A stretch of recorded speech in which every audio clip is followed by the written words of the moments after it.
and it's an honor for us to be here with you guys today to take a few questions. So today it's all about taking more questions and talking with you.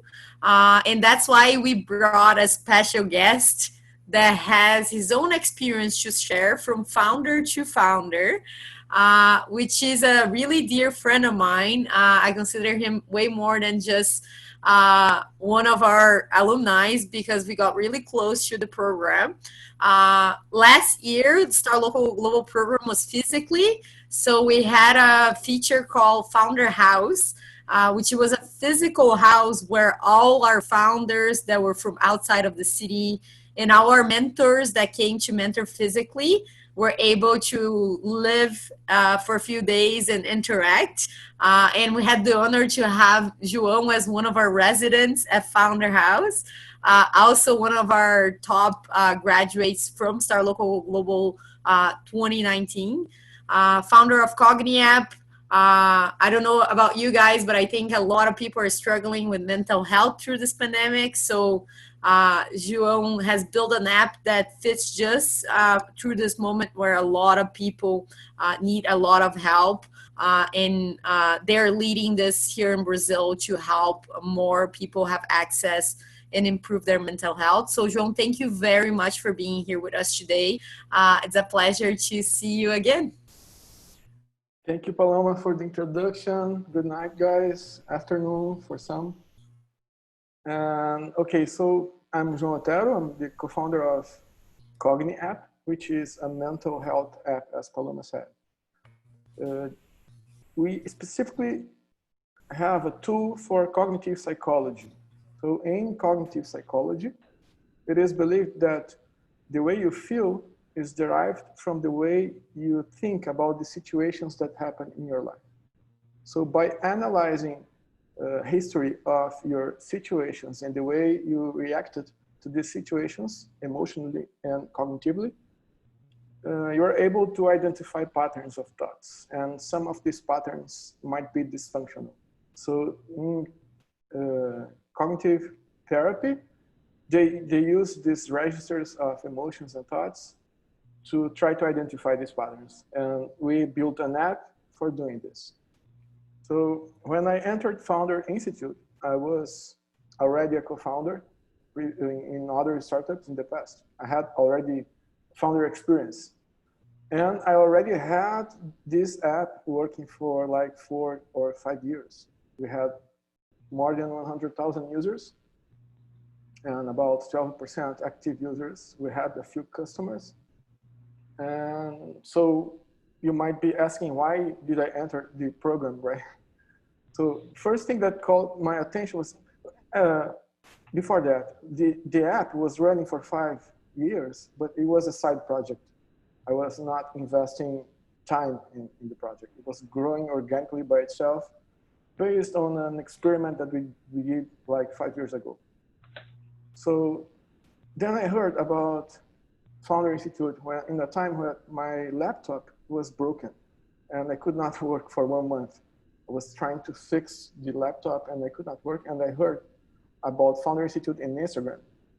They were doing a talk in Porto Alegre, which was the city I was living at the time. And since I didn't have anything else to do, I was there to take a look. And I discovered that they had a really organized program. I participated in accelerators before, but in none of the experiences that I had, it was a structured program. So this was the first time that I saw an acceleration program proposing a structured development track for the founder.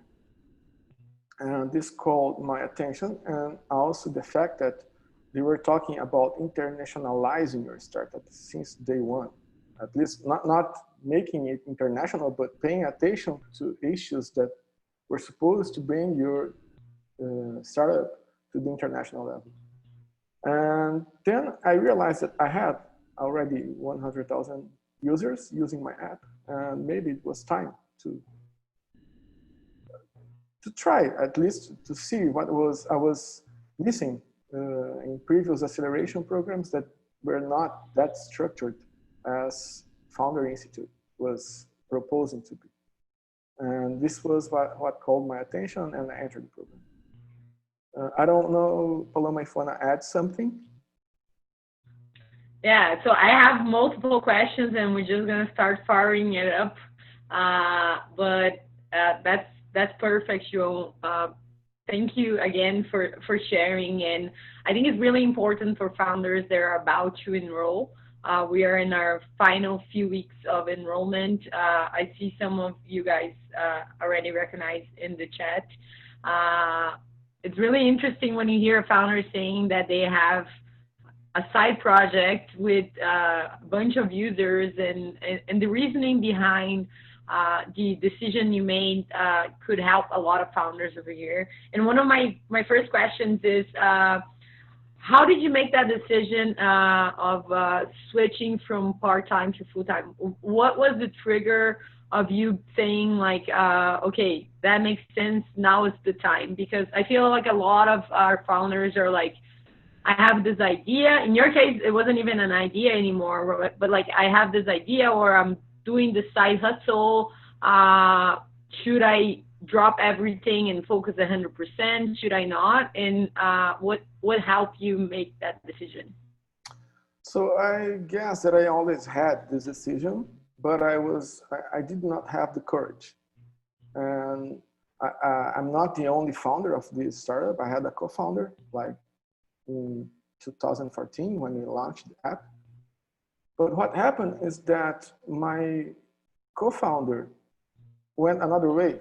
He went to live in Portugal to work with another job, and he didn't want to invest his time into developing Cogni full time as I was. It happens that he was the technical co-founder, and even if I'm graduated in computer science, I was not the guy programming. I was always more concerned with the tasks of a CEO, coordinating stuff, learning a little bit about everything, but I was not confident into programming. So I had this idea. I saw the opportunity. I could see that mental health was growing, and there was a window of opportunity that I didn't want to miss. But I was not confident that I could do this by myself. And when I saw the structure of Founder Institute, that was the motivation that I needed to go for it.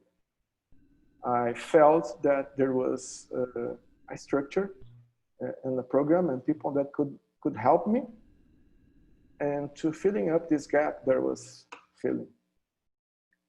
That's crazy, because I kind of I relate, because I'm also a founder grad myself. Today I'm leading the program, but this lack of knowing what to focus next is really important when you're actually in any stage, but especially when you're in the early days, because there's so much to do and so little resources to get done. So it's like, this week I gotta sell, I gotta talk with investors, there's this event that I should be going to, and then there's like my family, and then there's like my friends, and then there's also the payroll that if I hire someone, so there's all this like bubbling up. And it's really cool, because when João said about the structure, for me, Founder was a lot like that. It was a way that I could trust a process that would tell me what to do next, even though it was only for a few short period of time. But you learn how to also push your team and follow a process that takes you one step at a time, because sometimes you're even arguing with co-founders, we should be doing this next, and it's really hard to find consensus, and you just get stuck in some places. So I totally relate. Yeah. I think a lot of people are curious here, but go ahead.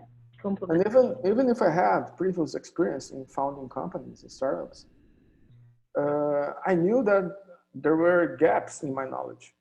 And I saw in the Founder Institute program an opportunity to fill up these gaps. And by the way, when I entered the program, I still didn't have a technical co-founder.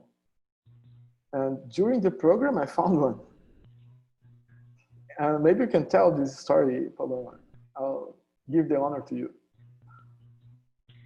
Yeah, no, I would love to hear from you, but that's something that, and then for you guys that are listening, not everybody has to be the founder, right?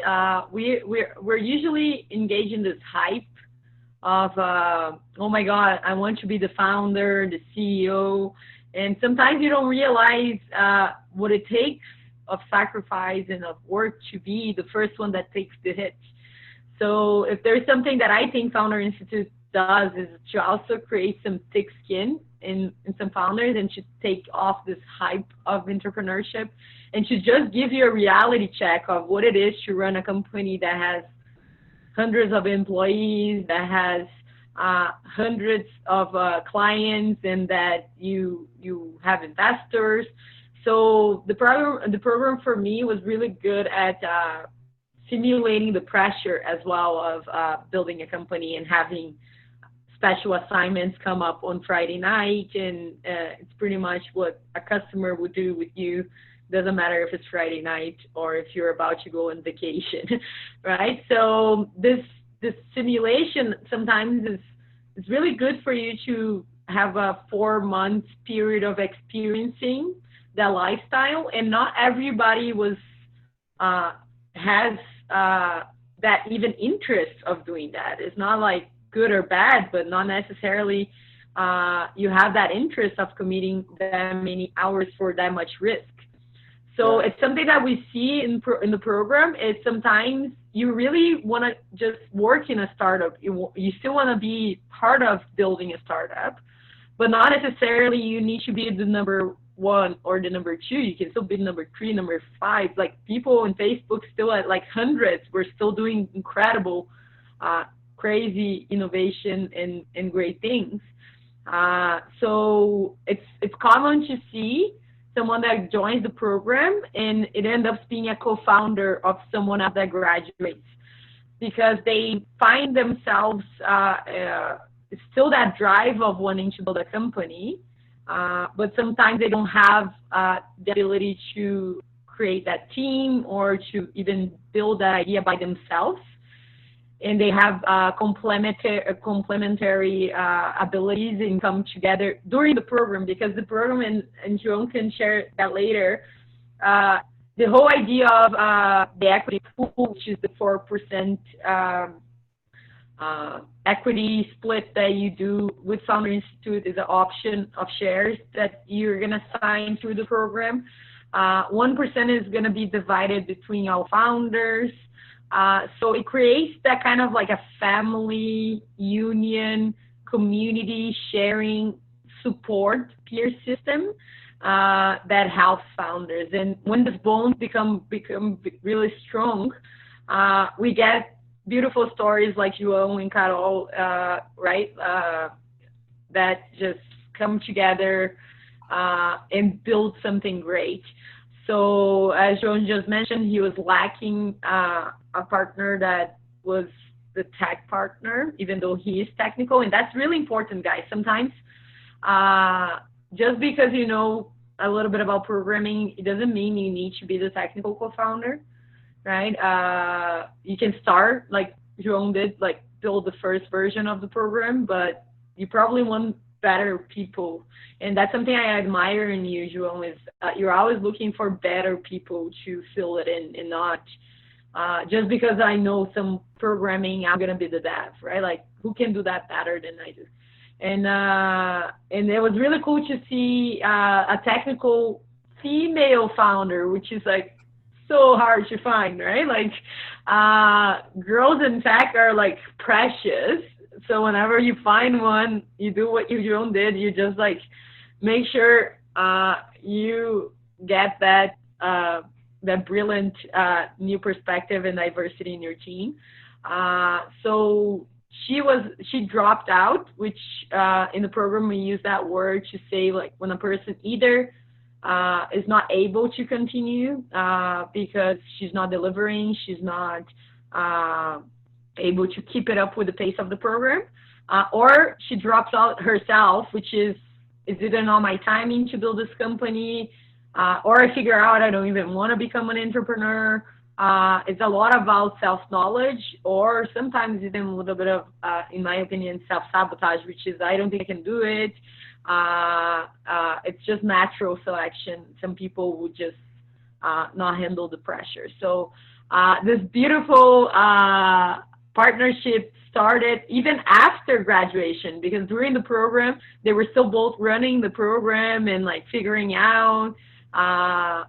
Carol almost graduated, so she was like one of the top also applicants, but she figured out that it was better to join João in his mission, which just makes so much sense, and she could help even more people through that way.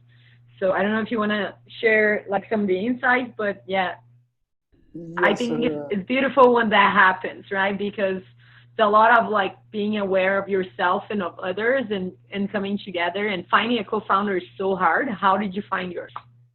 yeah, and also you mentioned that it's a 4-month program, but it really feels like a 3-year program into 4 months, because it's really, really intense and really hard. It's amazingly hard. And like 45, I think there were 45 people in the beginning of the program and only 5 graduated. Something like this sort, right? Because it's really hard. There are too many tasks to do every day. And many of those tasks will be out of your comfort zone, which is something that it was really good for me, because I didn't want to do like calling customers or calling competitors, some really big competitors that I thought would never answer me. But then I had an excuse. I had a program which was recognized in Brazil, and I could use this to say, hey, it's just a task that I have to do here for my program. Can you help me? And then people were really willing to talk to me and tell lots of things that I thought they would never share. I used this to my advantage, and also to realize that there were many things that would be out of my comfort zone, but I was able to do, and they were important to do. One of the biggest lessons, I think, for myself and for my gaps of knowledge, was to learn how to talk to customers and doing customer development. This was something that I was never taught, and I didn't know how to do, and I learned in the program. And I think it was one of the most important steps of the program also. And there are many other aspects in the program that are really good.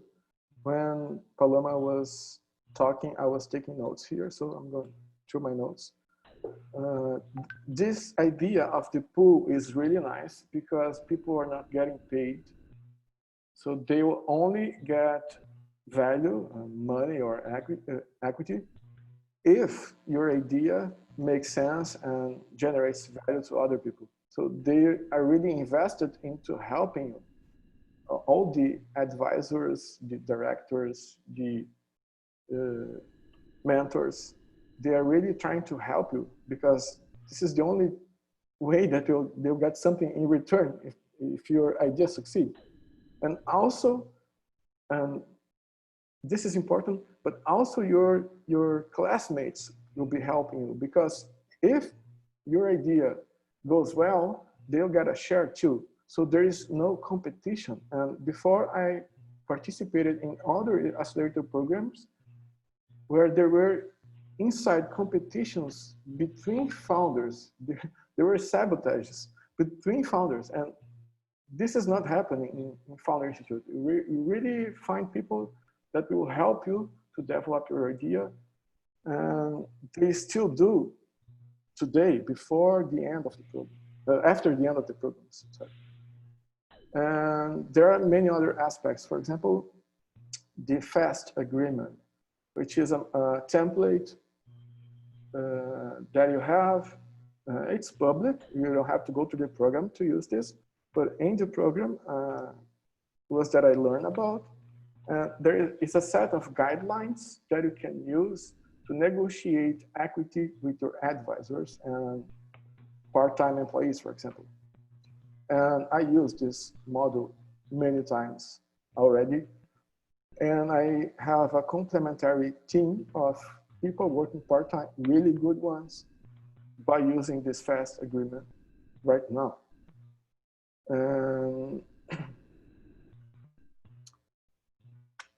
Yeah, I think this was the notes that I had. So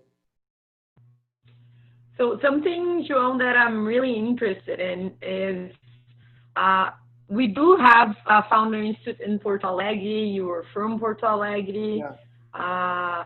There was, maybe not at that exact moment, the offering of doing the Portuguese Founder Institute. What made you want to be global? Like, what made you want to start, like, to do the program in English too? I think it might be having a factor, but what did you see as like a differentiator? And now looking back too, does it make sense? I remember clearly the day, the talk which I learned about the Start Local Go Global was in Porto Alegre, in Fábrica do Futuro. Yeah. And at that time, there were some mentors giving talks in English, and there was a guy from China that I remember. There was the founder of Fábrica do Futuro, which is from Portugal. There were other people there. And I remember that I went there with the intention already of being global, turning my company global. And I want to hear about their perspectives and which challenges I would have to build and expand my company internationally. So this was the primary intention of doing Startup Go Global. And probably, I don't know, but probably if I learn about Founder Institute in Portuguese in a regular program, I would not be that much interested at the time, at least to watch the talk. So what brought me to the talk was the internationalization aspect of it. Then at the moment, I didn't know that we had a chapter of Founder Institute in Porto Alegre. And since the same day after the talk, I subscribed to the program in Florianópolis. A couple of months later, I discovered that they would be running a program in Porto Alegre too, but I was already enrolled. And there was this difference that in Porto Alegre, it would be in Portuguese with local mentors, and in Florianópolis, it would be in English, focused in the international with international mentors. So I didn't change my option. I just moved to Florianópolis. Yeah, I think there's also the Florianópolis way there. I love the fact that it's definitely a city that attracts a lot of founders. But you mentioned mentors, and I think that's a big differentiator between traditional program Founder Institute, which is already really helpful to the Star Local Global. So you at Star Local Global get a mix of both, right? You still have Brazilian mentors, local mentors, but you guys also got exposure to international mentors. And then most of all, most of all, they are founders themselves. This is very important. This is one of the things that caught my attention. I want to be mentored by people that did the thing that I want to do. Period.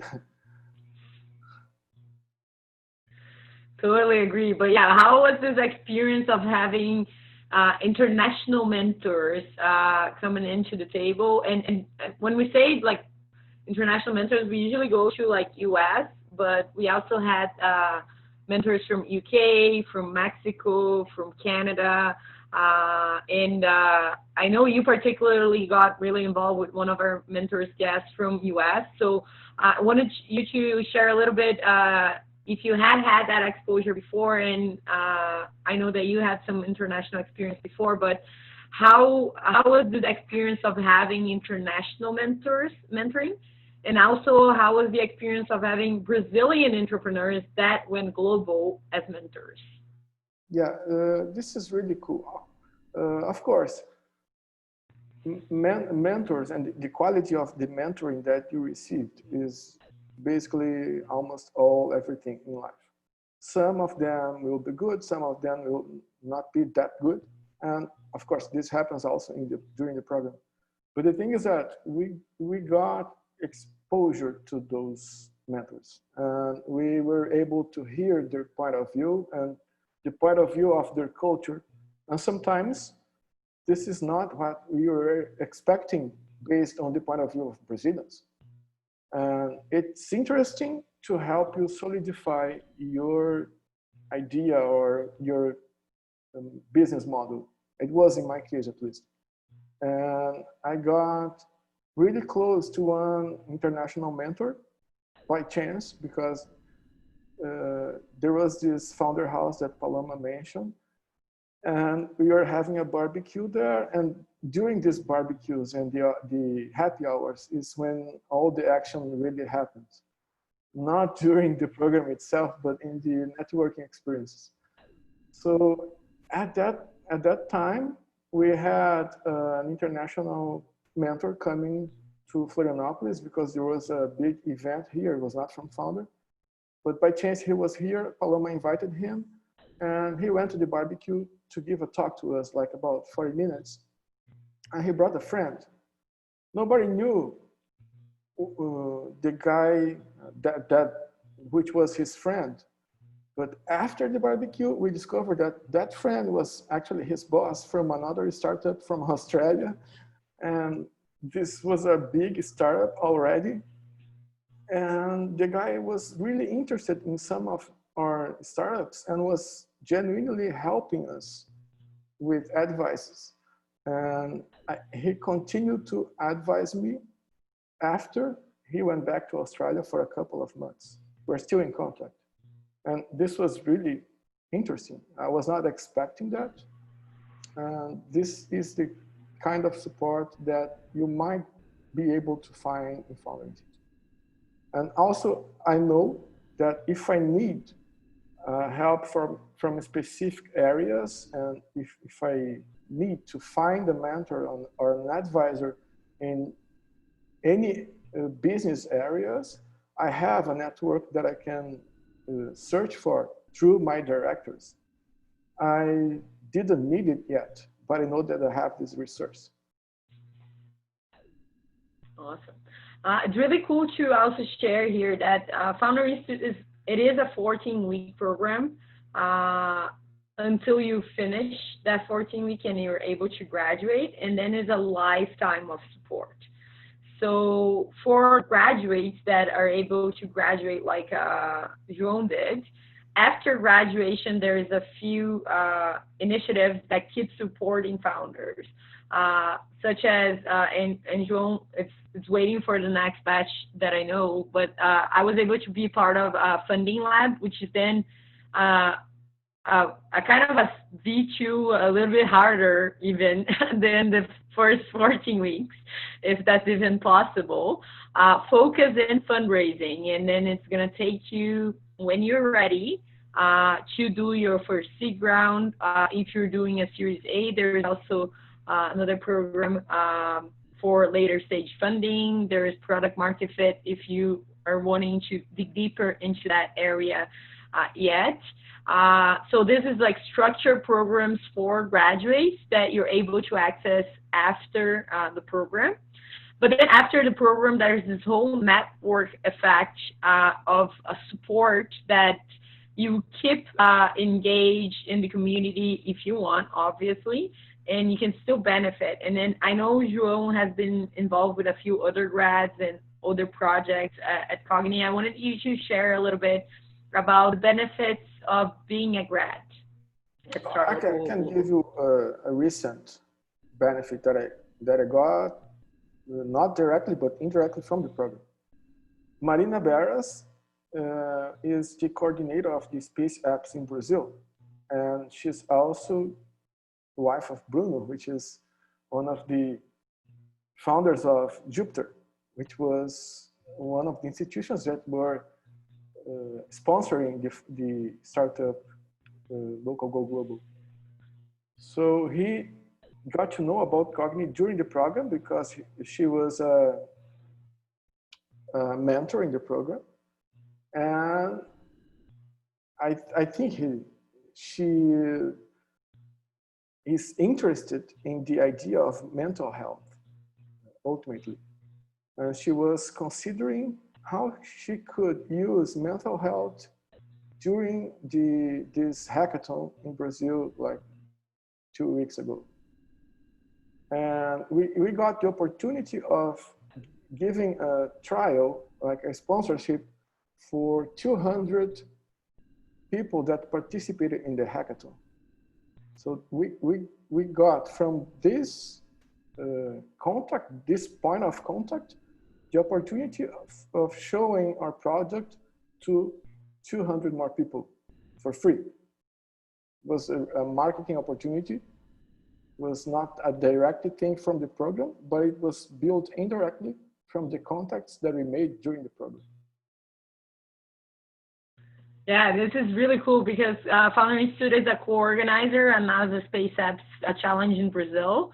And in that hackathon itself, we had 3 graduates offering their services or product during the hackathon. Panic Lobster, which is also a mentor at Star Local Global, UB and Cogni were all part of the event itself that had 6,222 participants. So all this engagement that we're creating at the Institute, we're always founder first, right? So nothing better than bringing our graduates to be able to have more sales and making our shares more valuable. So a lot of what João is saying, after you graduate, you got to think that a lot of mentors or even Founder Institute, but especially the people you meet through the program, will be interested directly in your success. That's the only way that it makes sense for them to participate. So any chance like that, it just makes sense for them to call you instead of any other one of the offerings in the program. So it really creates this network of support around your founder, which in the early days, or even in the case of João, who already has a lot of users, he's able to gather more users, run tests, and I think one key thing that you brought here of your learning, and it's a lifetime learning for me too from Founder, is customer development, right? So create these opportunities to test new products, test new features, find good early users. You touched in something that it's really important for Star Local Global, for Founder Institute, for Jupiter, which is mental health, especially mental health of our founders. We know how challenging it is to build a company, and that is physically challenging because you got to wake up and sometimes not even go to sleep. Everybody has their tough days, and it's no different for a startup founder, but with so much responsibilities and with so much on your plate, being able to juggle sometimes your mental health is a really struggle for most of us. At least I can talk about myself. Since I think a few years ago, Founder Institute created in the program, as part of including the assignments we got to deliver, this mental health topic in every week's assignment. It's still really shy. We're still learning how to do it. But I wanted you to share a little bit more about your experience also as a founder and what you see. I think it's, and if you have any tips for the founders here today, I think that's a really important part of being a founder. Yes. There is also, as a part of the program, if I remember well, there is a day in which you talk about the ups and downs of being a founder, the emotional roller coaster, right? And it really happens, and I had experienced this before in my other startups. And in my case, I was already doing therapy. Like, I was starting therapy almost at the same time that I was starting a startup for different reasons, but it was helpful anyway. And after I did my first sessions of therapy, I realized how useful that could be for life, not just for startups. And I got a little passionate about learning about my feelings and my emotions and the way I work. And I continue to do this today, and I have a startup in this line of thinking also. So I cannot, maybe, I'm a little biased into analyzing my own experience with mental health in relation to my startup, because they almost began at the same time 5 years ago. But I can only tell that this has been really helpful to me, and because I'm also passionate about personal organization and productivity. So many of the things that I study and practice about productivity comes from a look of psychology and therapy. So I'm able to analyze better and to organize my time better because of that knowledge. This is called psychoeducation. There is a term for that. And in Cogni, we have a training for personal psychoeducation also, that we launched 2 weeks ago. But anyway, learning about your own emotions will help you a lot into getting organized and productive and dealing with the pressure that it happens every day. And in the beginning, I remember when I was starting, the roller coaster was really high. The ups were really high, the downs were really high also, or really low in the case. And this dissonance it impacts you a lot in your day-to-day. It affects your energy and your motivation to work in the next day. So at that time, when we were thinking, like, for example, we had the big opportunity, we're having lots of expectations to close a deal with a big company or some investor. And we spent a lot of energy into changing a little bit of our product. And like 2 weeks later, that opportunity didn't happen, or that investor didn't come. And then we're feeling really bad, thinking that we lost 2 weeks of time and energy. And these kind of situations, they continue to happen always. The thing is that you learn with time that you should not generate that much expectation. You should not put that much energy into something that is not certain that will happen. And by learning about your own emotions, you can do this cycle of failing and learning faster and with less pain. So if I can give an advice, it would be get psychoeducated. It will help a lot in many ways, not only in your startup. Awesome. And yeah, definitely I have been learning a lot more about myself since I met you through that advice that you just gave, because sometimes we don't realize how important it is for mental hygiene and like how that affects our businesses, because everything that we are experiencing is probably going to reflect in what our company is experiencing. And it's really important for you guys that haven't done that yet to apply to Start Local Go Global. You got to do a test. It's called DNA test. I'm going to share the link here in the chat. But pretty much Founder Institute, and I know that João is also knows him, but Jordan Peterson is one of the big I think he's a psychologist, a writer. He used to be a professor at Harvard, and now he's a professor at University of Toronto. But he's the one that helped Founder Institute develop our aptitude test, or application test, the DNA test, to be able to identify 6 profiles of entrepreneur. Doesn't mean that if you take the test and you don't get accepted at Founder Institute that you're not an entrepreneur. It just means that you don't have the specific trails of profile that Founder Institute wants to accelerate, right? This specific profile of entrepreneurs. And when I first took my test back in 2015, you can get like a few profiles, and I got there's prodigy, hustler, innovator. I don't even remember all of them.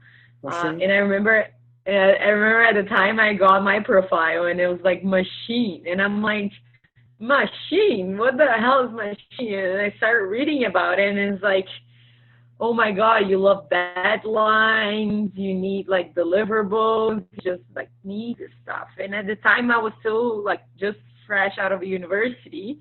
I was like, me? I don't even deliver my homework in time, never mind like commit to stuff. I'm a dropout, right? Like I left university, I'm nothing like that. And through the program, I identify in myself, and I think there's a lot of that with mental health, but also with like learning about yourself and self-discovering through the program, which you go through. And I started realizing for things that I care for, I'm really like delivery, and I need deadlines, and I need structure, and I love like creating the process.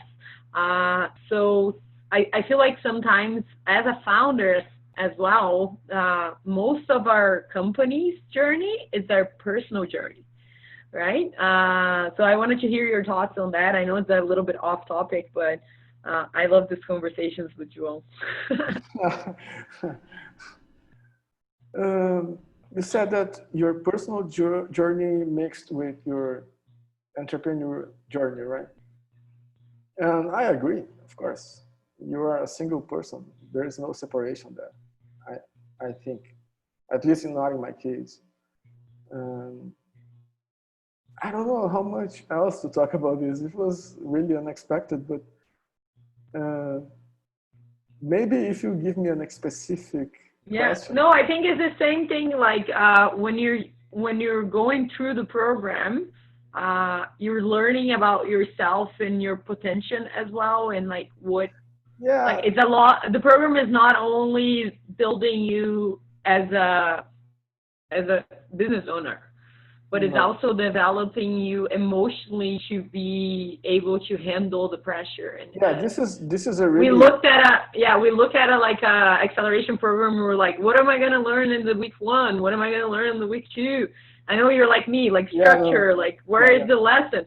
But we forget to consider that it's way more of your journey as an entrepreneur of growing, and most of that is, it's not like check, but you gotta go through the themes and the Founder Institute program is really specific in a specific way. It is designed to put you in very difficult, time-consuming, emotionally consuming situations. You are a hustler there, and only a few will survive. This is the mindset. It's really hard. And of course, you don't even have time to think about yourself. You have so much things to do, and there's so much pressure and unexpected assignments. Like on a Friday, when you just finished like 40 hours of tasks for the week, and you're really tired, then you have your happy hour, and you think, well, now I'm gonna rest for the weekend. And Sunday morning, they give you a special assignment that you have to do something really hard that takes 20 hours, and you have to deliver it in 24 or 48 hours. And that's it. If you don't do, you are out of the program. Deal with that.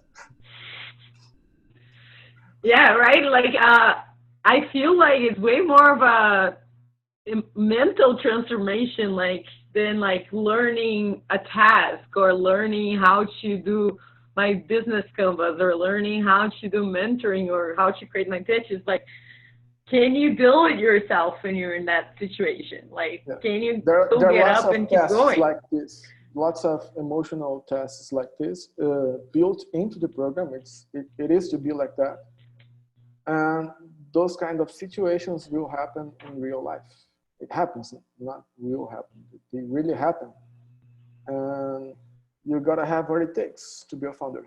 That's it. Yeah, I love it because it's really hard to share that with founders that haven't started the program yet. And I know by myself too, when I'm looking, and I did like ACE Accelerator, I know you did like WIRE too, like when we look at an acceleration program to be a part of it, we look at like, oh, what's the content they're going to give me? Who are the mentors? Like, what am I going to do there? Like, but we forget that most of our learnings are not even in the curriculum, or like, it's mostly just going through the process of actually doing it. You just gotta become an entrepreneur. Like, there's no doing MBA. There's no like, let me go to business school. If you wanna build a startup, you just gotta do one and go through the process of building one. And what Founder keeps doing is taking you out of the comfort zone. And whenever you think you figure it out, it's like, oh no, there's this whole new thing. Just open up. And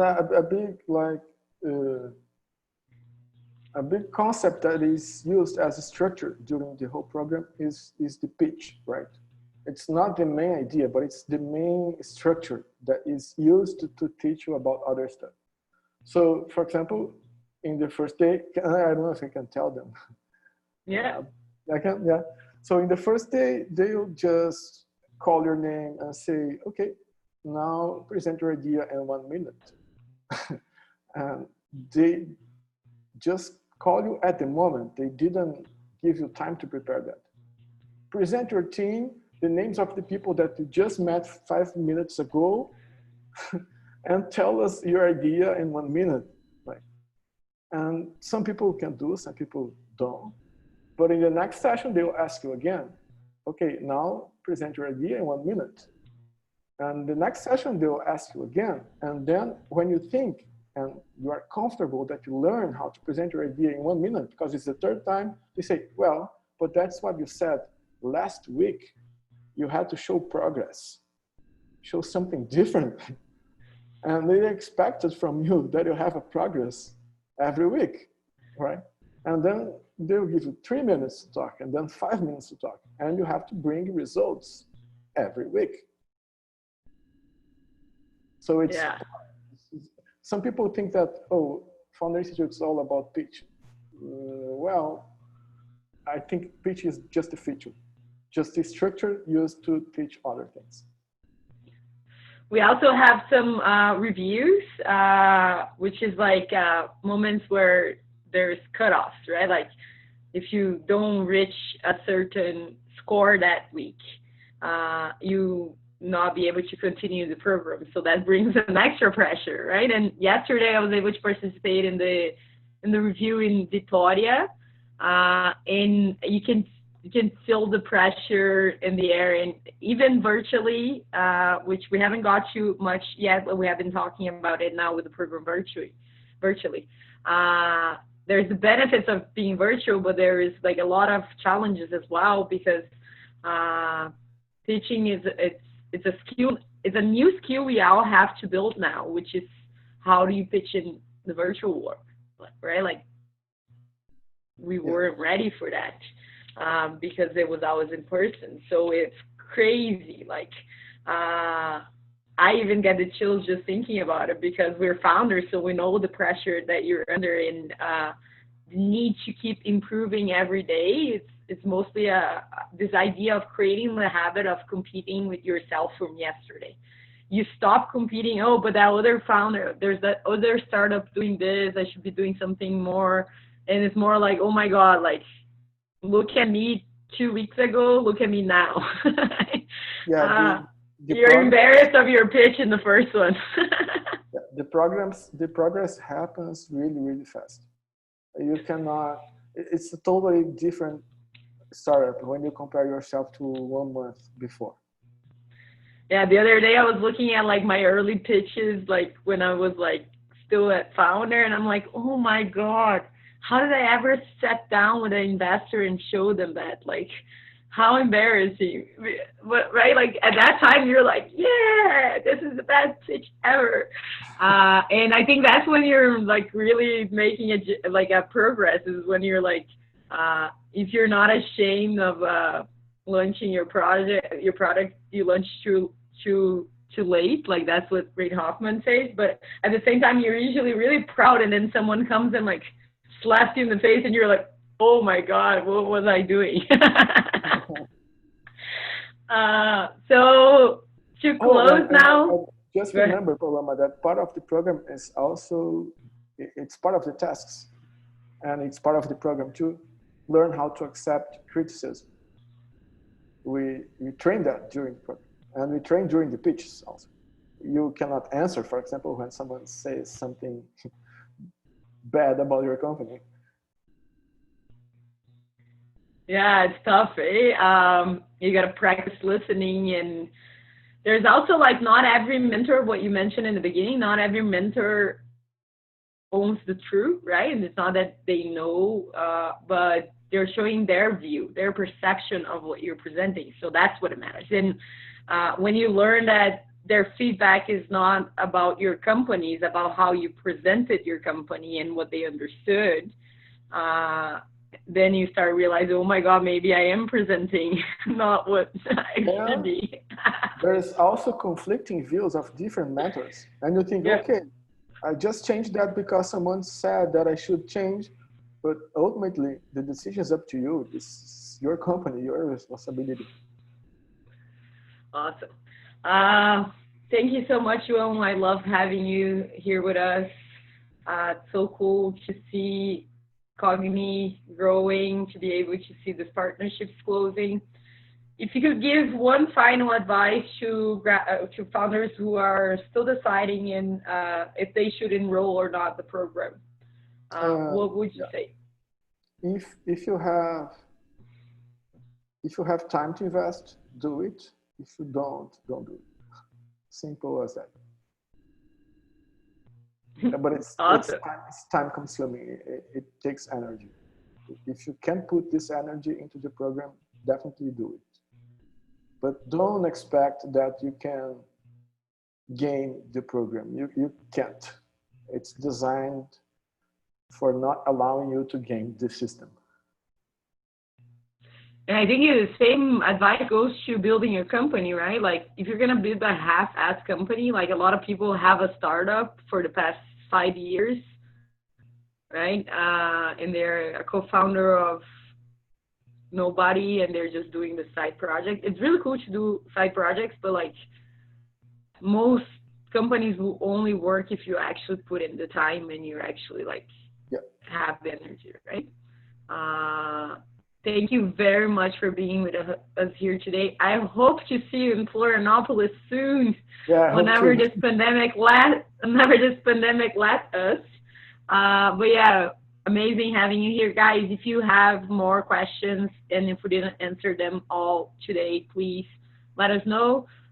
You still have a few weeks to apply. If you haven't already, go to fi.co/join/startglobal. If you are also a founder struggling with mental health, please download Cogni app and go learn your journey. It's really cool, and I totally think it's an important thing for founders to take care of their mental health. Thank you, guys. Paloma, thank you for the opportunity. If you have questions, just send Paloma, and we try to answer. Learn how to be a stalker and find him on LinkedIn. That's a great advice. You're going to learn that skill in Founder. I did. Bye-bye. See you guys. Bye-bye. Thank you. Have a great holiday.